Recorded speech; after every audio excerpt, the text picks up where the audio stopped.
The Juan lounged amid a pile of coconut husks and pineapple scraps as they drank beer and pina coladas and listened to music.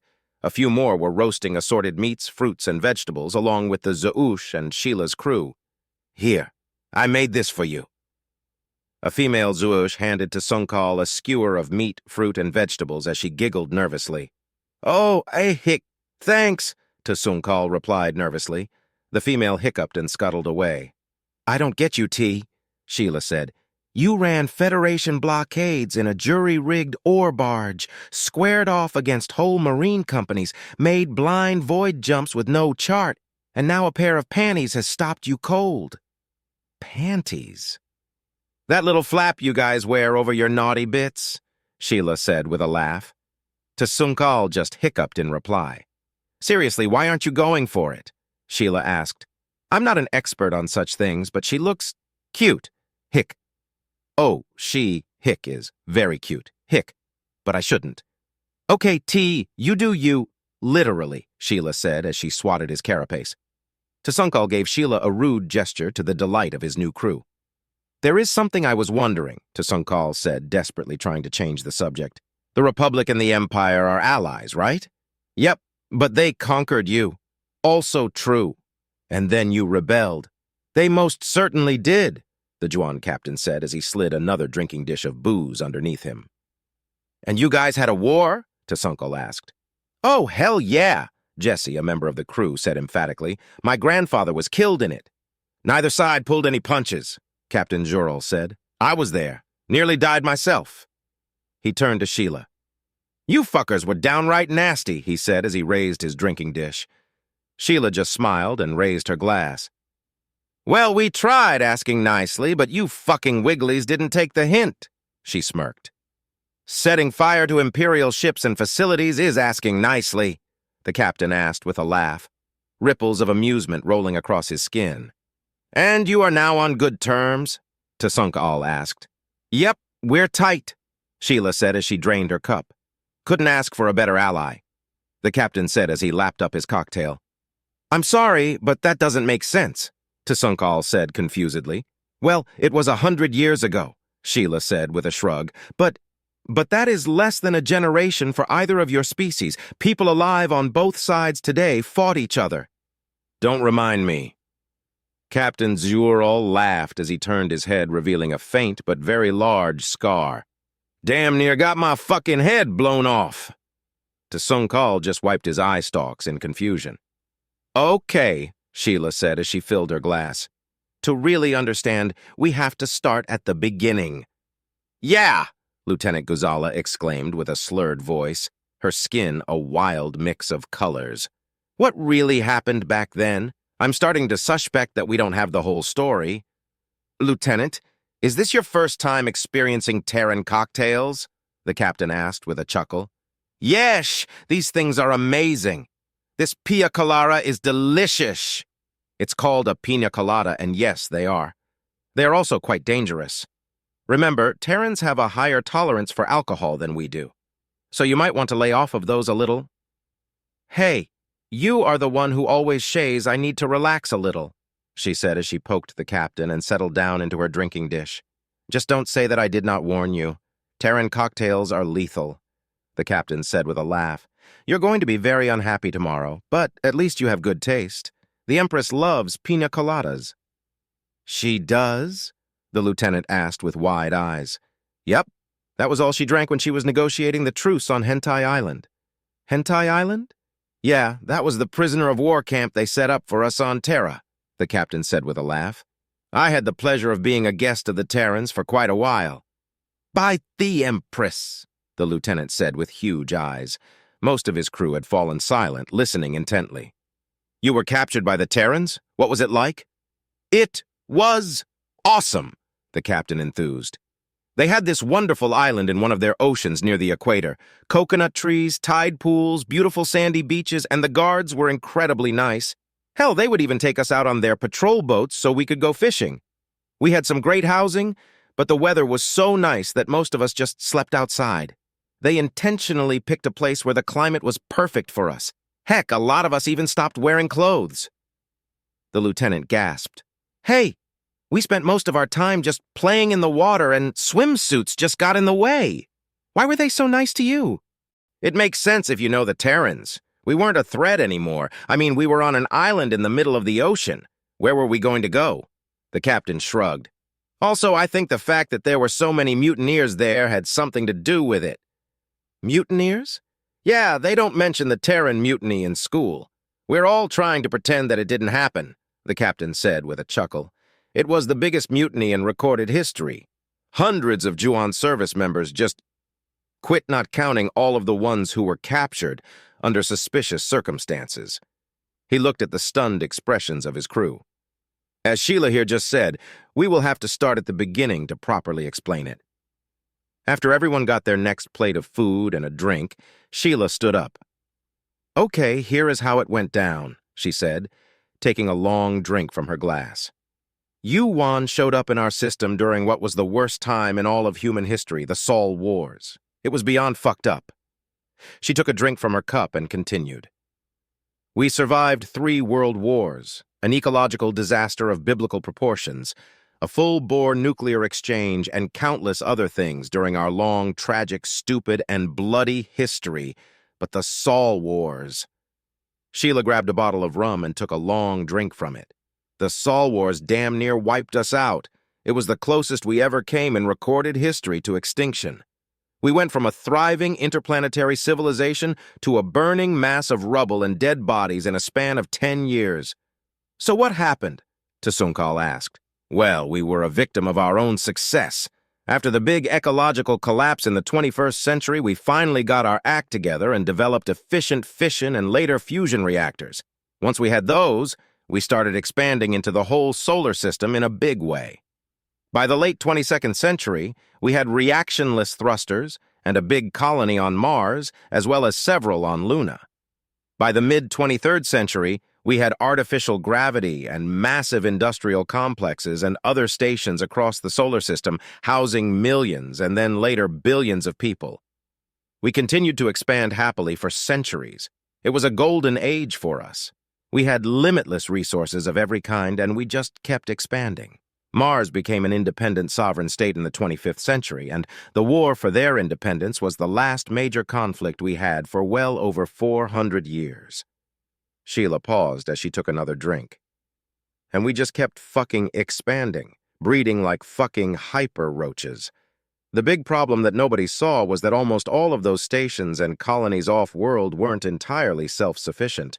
Oh, they could recycle water easily enough, but most of the food still came from Terra. Good old Terra was the breadbasket of the entire solar system. With genetically modified crops and a depressing amount of the surface area becoming a giant farm, we were easily able to support the 25 billion! 25 billion! Captain Jorel exclaimed. The first census of the Sol system only recorded 500 million humans. There were that many before it happened. I had no idea. Before what happened? Lieutenant Ghazala asked. Fucking Yellowstone, Sheila said with a rueful smile. On June 23, 2997, at 3:30 a.m., the Yellowstone caldera decided to go boom. The supervolcanic eruption wrecked the planet. It shot an unimaginable amount of dust and ash into the atmosphere, burying a lot of North America, home to some major agricultural production areas under a layer of ash and volcanic gases, fucked up the climate of the whole fucking world. Basically, it shut down agricultural production on a global scale for 2 years. They say we were lucky. It could have been worse. Do bear in mind, Captain Zorol said, they never independently developed FTL. This sort of thing does happen very infrequently in the Empire, but we can always ship in food from somewhere else. The Terrans only had one world. There was nowhere else. Exactly, Sheila replied. The food stopped. Shit got real, and it got real fast. Adding to the fun was the fact that, believe it or not, there wasn't a single system-wide government that could respond with any hope of managing the disaster. Hell, there wasn't even a single government on Terra. It probably didn't really matter anyhow. Once the food was gone, society went down the shitter. But I don't understand, one of the Zhuush said. A geological event on the scale you described should have been predicted well in advance. How were you all caught off guard? Sheila's crew started muttering obscenities, and the word porky was clearly audible once or twice. Well, that is a very good question, Sheila said with a smirk. Another good question is, how was it that the richest arcologies on the surface and in orbit just happened to have enough food stockpiled for exactly how long the system-wide famine was supposed to be? Another fascinating question is, why did some of the richest and most powerful on the planet have private shelters similarly stocked? Another question is why some of those same people bought up obscene amounts of commodities and then had mercenaries in place to protect them. Yet another great question is, how did Mars, one of the colonies that was almost self-sufficient, have blockades comprised of hastily modified freighters in place the day Yellowstone blew? Sheila said sourly. Oh, those questions were asked by some very, very pissed-off survivors who were completely unencumbered by the rule of law just a little while later, by the way. Needless to say, it didn't go well. Why? Why would they do that? A Juon trooper asked in a shocked voice. Well, think like a porky for a bit. They thought that civilization would come to an end and that everyone would starve to death. In addition to stockpiling food, a lot of arcologies also recruited people who were, in their definition, genetically superior, Sheila said with a laugh. They were going to let the system die and then repopulate it with their chosen few.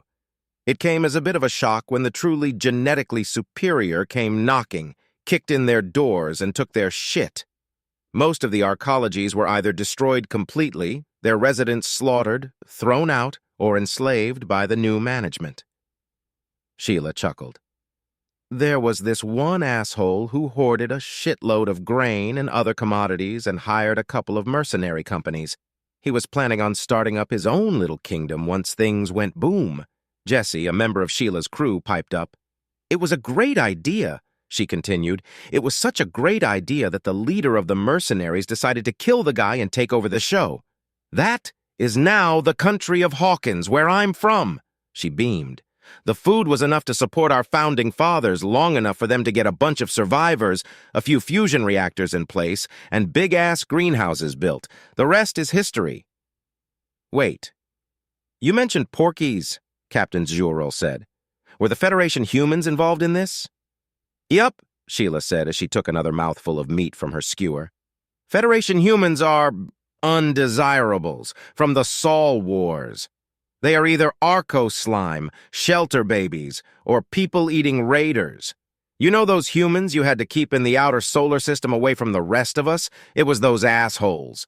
Once the shooting started, they fled to the Federation. They knew what would happen to them if you Wigglies left Sol. Sheila laughed as she drew a single finger across her throat.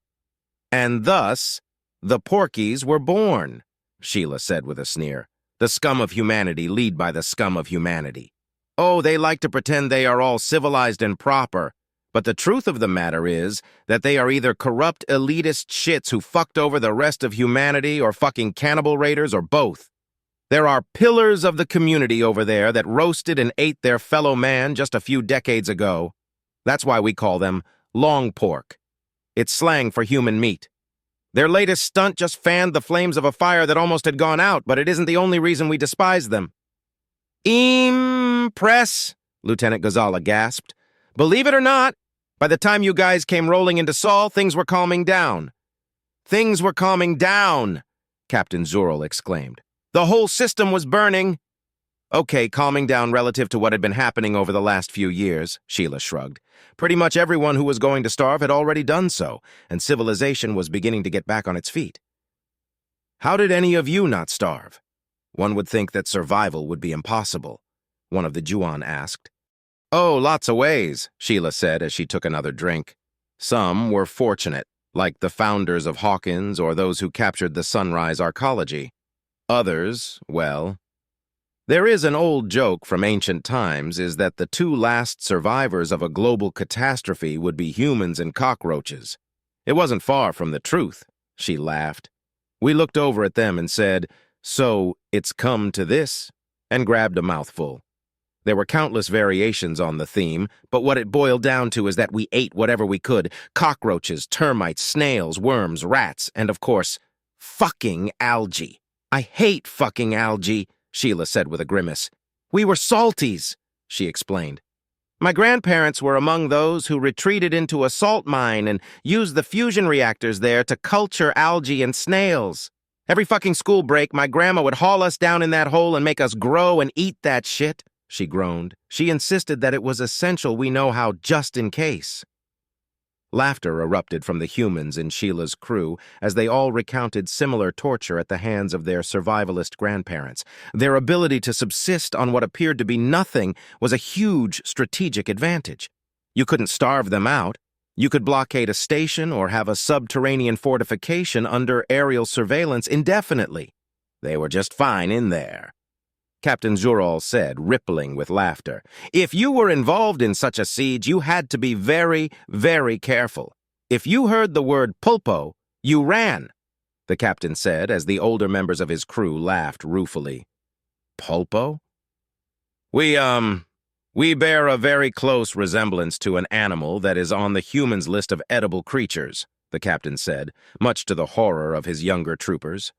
One of them gave a nearby human a sidelong glance as they inched away. Then again, just about anything is on the human's list of edible creatures. On Korvux, he said as he poked Sheila. It took you guys, what, 3 days without rations before you started grilling up the bugs? 2 days, and you do have to admit they are pretty tasty, Sheila replied with a grin. As I recall, you were particularly fond of their brains, but we're getting off topic. When you guys showed up, the fight over resources was mostly over, and we were having a polite little discussion over exactly who was going to be in control of Sol from now on. There were 2 groups left, she said, grabbing a mango. We had countless smaller settlements rallying behind the banner of Tak Nakamura, founder and CEO of the Zeus Corporation, and on the other side you had an assortment of warlords, raiders, and upper-crust arcology and shelter types commanded by Jessica Morgan, a former military officer and politician. She paused as she sliced into the mango. Things were pretty nasty, Sheila mumbled around a mouthful of fruit. It looked pretty bad at first, but the Zeus Corp was winning by the time you guys showed up. The Porkies initially had more ships and guns, but Zeus had working factories, and with those, the numbers quickly shifted in our favor. Ah, yes, the invisible threat, Terran industry. Captain Zural said to his crew, These assholes have a reputation for being terrifying warriors, but their industrial capacity is just as fearsome, if not more so. Where a lot of races wish they had 1 million weapons, the Terrans will be loading transports within a day. Yep, Sheila said. An interesting bit of trivia is that Zeus and their factories is why the AK-47 is our weapon of choice. Before everything went to shit, we used Gauss and particle beam weapons just like many advanced civilizations. Chemical slug throwers were ancient history, she said with a smile. Using them would have been laughable to a soldier before the Sol Wars, she grinned. As crude and primitive as they are, they do have one advantage, ease of production. Making one of those fancy Gauss weapons or a blaster requires all sorts of equally fancy equipment, dedicated production facilities, and increasingly hard-to-find components or yet more dedicated production facilities to make them. A slug thrower only requires a chunk of iron, and any cheap old maintenance robofast can turn them out by the thousands, she said with a smile. You can even make them by hand if you need to. The fact that they were so frighteningly effective was a surprise to everyone, she continued. There were improvised chemical slug throwers in use well before Zeus started cranking them out, but the Zeus AK was the first mass-produced true assault rifle with the ammo to feed it. They changed the game, Sheila said with a grin. They tore through anything, armor, ship hulls, barricades, you name it. With the right ammunition, they could pierce armor, start fires, explode, release any number of chemical nastiness or nanobots, anything you wanted them to do. Just change the ammo. One soldier could have a menu of options at their disposal, all from just one weapons platform. Slap a grenade launcher underneath the main barrel, and the party really starts. The Porkies didn't know what hit them. One day they had the upper hand. The next, they were on the run. Sheila grabbed a coconut and expertly popped it open. The same retro trend also extended to our ships as well, she said as she sipped some coconut water. Crude chemically propelled missiles with basic electronics and a shaped charge or later an EFP warhead tipped the balance of power in space, she said. In ancient times, they were used to good effect on the surface, but in the vacuum of space. Yeah, we became quite familiar with those, Captain Zurel said with a laugh. Those fuckers were pure evil until we started to develop ways to deal with them, and even then, they were and still are killers. Back then, they could punch a hole in just about anything we had except a dreadnought or heavy cruiser. You didn't use Nukish? Lieutenant Ghazala slurred. Nope. We didn't have them until halfway into our war, Sheila replied. After we had a worldwide nuclear exchange in our 21st century, we stopped making them and destroyed any that were left over. We damn near killed ourselves and we're not going to do it again, so we had to make them from scratch. Of course, we mastered isotope separation, so it wasn't all that hard, as you guys know very well. I especially love your salted 500 megaton babies and your 10 megaton gamma-ray squirters. Those things are simply beautiful.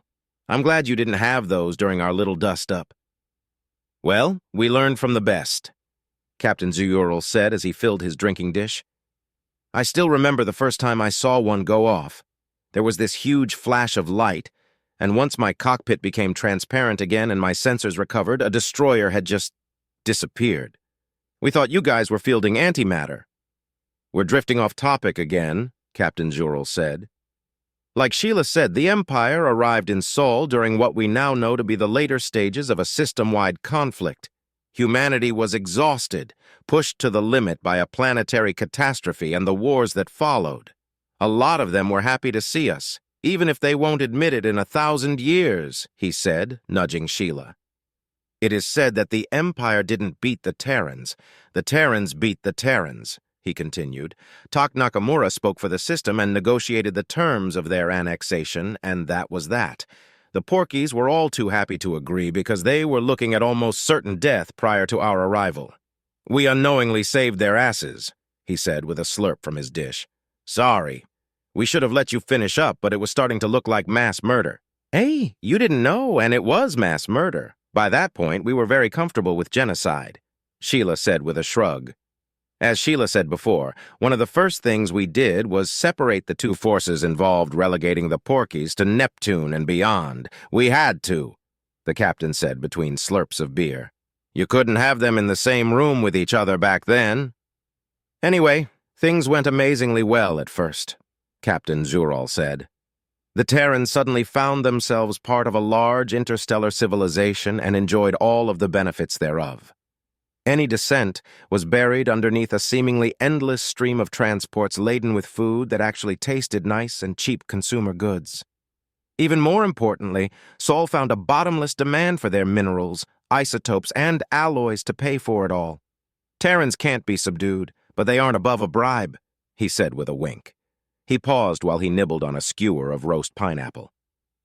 The first Lord Chancellor, Lord Zukalbrakal, was a fair and honest Yuan. He also had an uncanny ability to relate with the Terrans, and under his leadership, integration into the Empire actually went too smoothly, as we will find out shortly. Terran industry soon became the hallmarks of productivity and quality, and Terran-ran enterprises quickly became some of the most profitable in the entire Empire. As far as the individual Terran was concerned, the standard of living skyrocketed to levels that most couldn't even dream of before the wars, the captain said. The Terrans may be the lords of minerals, but we are the gods of bureaucracy. If there is one thing we know, it's how to run a system. We set up a system of governance in line with their values and eliminated waste and corruption. As a result, the average tax load for both individual citizens and businesses was less than before the wars, and they enjoyed better services to boot. They joked that we may be alien overlords, but we got rid of the lines at the DMV and they could do their taxes in an hour, Captain Zurel said, scrunching his eyes into a smile. Believe it or not, they actually liked us and didn't mind being imperial subjects at all. In fact, many of them said that we were better than the pre-war governments we replaced. It looked like they were going to be the greatest addition to the Empire in centuries. Show what's happened? The lieutenant slurred. You should drink some water, my young friend, the captain laughed. Well, in every species, every culture, at any time in the history of the universe, there is that one asshole that ruins a good thing. In this case, the asshole was Lord Kalal Ras Kalan. Everybody go ahead and grab seconds because this is where it starts to get good.